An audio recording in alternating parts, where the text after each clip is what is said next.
आत्तापर्यंत सगळ्यात जास्त स्ट्रगल जे आहे मागच्या महिन्यात मला वाटते की आम्ही केलं असेल ते, कारण की एकाचं झालं की एकाची तब्येत जी आहे ती खराब होत होती आणि इथं प्रक्षितासोबत जे आहे 3 दिवस आम्हाला हॉस्पिटलमध्ये थांबावं लागलं. तिला ॲडमिट केलं होतं. आता तिची पण तब्येत ठीक आहे.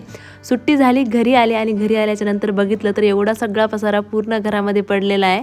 आता आपणच घरात नसल्यावर सगळं अस्ताव्यस्त तर होणारच झालं. दुसरी एक चांगली गोष्ट झाली होती ती म्हणजे मी त्या दिवशी सुट्टीहून घरी आले होते तर उशीर झालता. मामाने अगोदरच वरण आणि भात करून ठेवलं होतं.